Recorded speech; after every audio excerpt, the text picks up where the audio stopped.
Would you be in support of legislation to make men sit down when they pee? My husband, out of respect, does sit down when he does, and he also wipes the porcelain and puts down the lid, and he does that because it's just a courtesy to me. And he saw me fall in one time, and I got stuck when the porcelain was, and my body kind of went down and under the ridge, the fat rolls did, and then I kind of got stuck, and he had to help me up, and then from that point forward, he's been very respectful. What's up, everybody? Major Retired Richard Ojeda here, and TYT's Michael Shure has interviewed some of the dumbest people outside of Trump rallies, but every now and then, a couple stick out like sore thumbs among crowds of brain-dead jackaloons. Take, for example, one MAGA moron. Someone asked a woman that Michael Shure was interviewing if she would be in favor of legislation aimed at making a man sit down to pee, to which she responded with a little too much information. But then when you go into all these unisex bathrooms now, he does the same thing. He's not going to wipe somebody else's, but he at least puts the lid down. He makes it so that it's more friendly, so I'm not touching the nasty lid to put it down. So that's what Minnesota Nice is. I think Joe Biden is not a president. I think that he is told what to do. I think that the government, there's a huge, big, more issue going on than just him.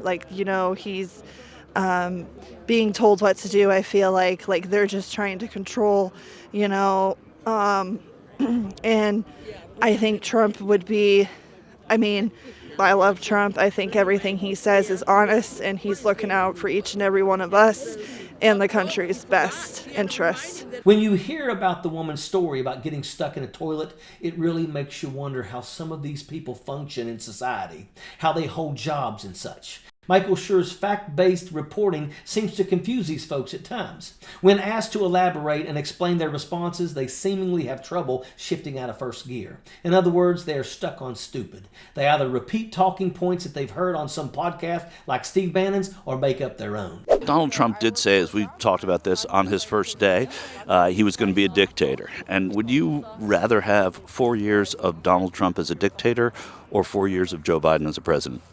4 years of Donald Trump as a dictator if he's going to make the country better. I believe what Donald Trump says, and, if he says it, then I'll go with it. And if he wants to be a dictator, then so be it. He's the president of the United States of America, and he would be my president. The question of whether folks would rather have Joe Biden as a president for 4 years or Donald Trump as a dictator is a very low bar that the Trump cult cannot get over. Every one of these jackaloons that said that they would rather have a dictator than a president probably can't spell either word. Would you rather have 4 years of Donald Trump as a dictator or 4 years of Joe Biden as a president? 4 years of Trump as a dictator. How come? From all that I saw him do, I like everything he does. And Joe Biden, I haven't really approved of nothing he does. He seems like he likes to back down on everything, and he can't hold his power. These clowns are lost in a fantasy world of delusion, and unfortunately, they vote and send Donald Trump money. These are the folks that Donald relates to on a third grade level. Michael Shure highlights Trump supporters' lack of knowledge on topics that they act like experts in. The truth is that these people are as dumb as dirt and downright stubborn. That's never a good combination. Donald Trump said on day one he's going to be a dictator for a day. No, he's not going to do that. He's just riling his enemies up, his political enemies up. That's all he's doing. What he's going to do on the first day, all that stuff Joe Biden did on his first day, signing all kinds of things that stopped everything that was good for this country, he's going to put them things back into place where they should have been, not taken away. Would you rather have Donald Trump as a dictator for 4 years or Joe Biden as president for 4 years? You can't even call Donald Trump a dictator. I'm not. By the way, I'm not. I'm just saying, would you rather have Donald Trump? He's not going to be a dictator. He's going to go in, he's going to do the job that's supposed to be done. He's going to do what's right for this country, not what's wrong for this country. I'll give you a hypothetical. How about they investigate the Democratic Party, the Clintons, the Bidens, and a whole bunch more? The only reason some of these people are even in the news is because they're stupid. They leave their laptop. If that laptop was never been found, it wouldn't be an issue. They're stupid. They're so arrogant because nothing happens. They got caught and nothing happened. You got all the evidence in the world and still nothing happened. So how is that a deterrent from anybody doing more of the same. When there's no accountability, they just run wild, and there's going to be even more. Can we talk then about the 91 indictments against him and how those sit with you? You got your bleeper ready? They're bull. How's that? They're bull. They're media concocted bull to influence the election.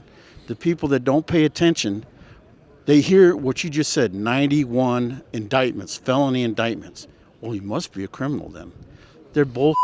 Most of these folks will never realize that they have been conned by Donald Trump, and they will follow him to the bitter end. The Trump loyalists that Michael Shure interviews are who Donald Trump hopes will vote him back into office.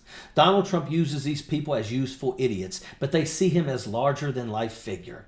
He has convinced them that he's fighting for them, but in reality, Donald is fighting for himself. Every one of these jackaloons complains about the economy, but dishes out money on Trump merchandise to dress up in and wear every day. There's an old saying about misery-loving company. Well, it's the same with stupidity. Trump rallies are not gathering places to discuss science, philosophy, or the arts. They are like overflowing cesspools and serve no purpose except to spread Donald Trump's lies. Michael Shure has talked to some of the dumbest people outside of these rallies. He gives us a clear picture of who we do not want making decisions for the rest of this country.